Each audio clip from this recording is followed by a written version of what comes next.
Bonjour Champangui, bonjour à tous les Olampangui, c'est votre Ntoumouan Swadi Kimbazi. Aujourd'hui, nous allons aborder un sujet d'une importance capitale.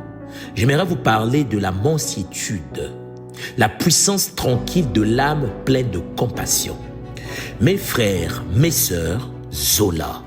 Aujourd'hui, j'aimerais faire revivre une pensée sacrée Congo, un mot noble de la tradition, un mot oublié dans nos sociétés pressées et réactives.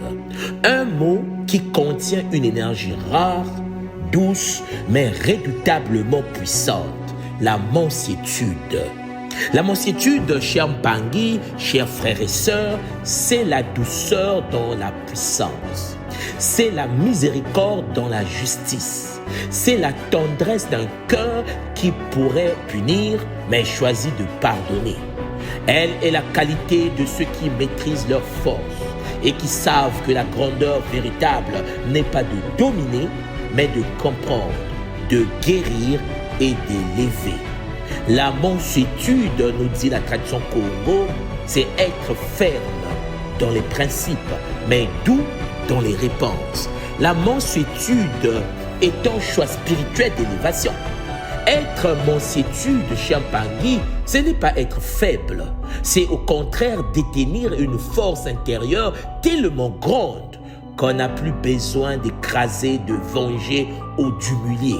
C'est choisir de rester lumineux face à l'ombre. C'est savoir que chaque être humain est en chemin, même dans ses fautes, et que la paix intérieure ne vaut jamais la peine d'un conflit inutile. La question que vous devez vous poser est celle de savoir pourquoi la mansuétude est-elle puissante.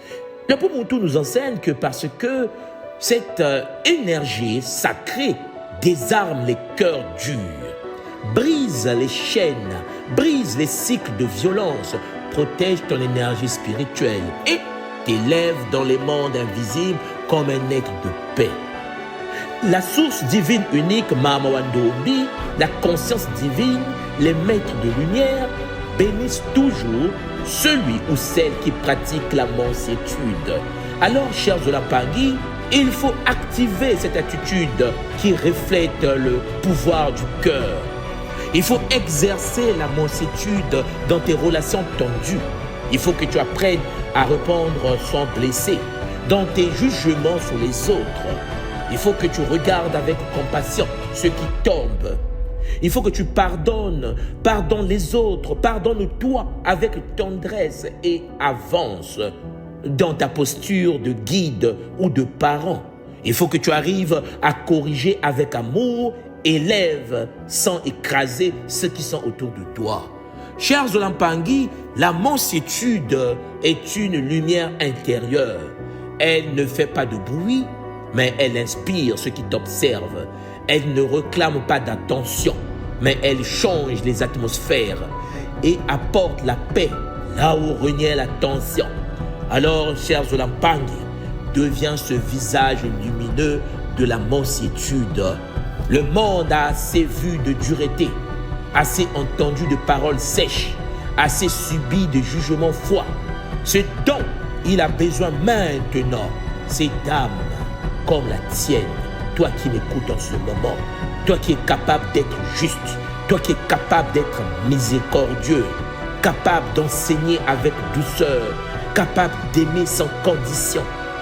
Et cher Mpangui, souviens-toi que la mansuétude est l'arme cachée des âmes élevées. Elle transforme sans frapper, elle guérit sans bruit et elle triomphe sans haine. Alors, prends ton bâton de pèlerin et avance avec détermination, avec Zola et avec puissance. C'était en effet votre Ntoumouan Swadi Kimbazi. Zola, Zola, Zola, Matondo Mamengi. À bientôt, au revoir.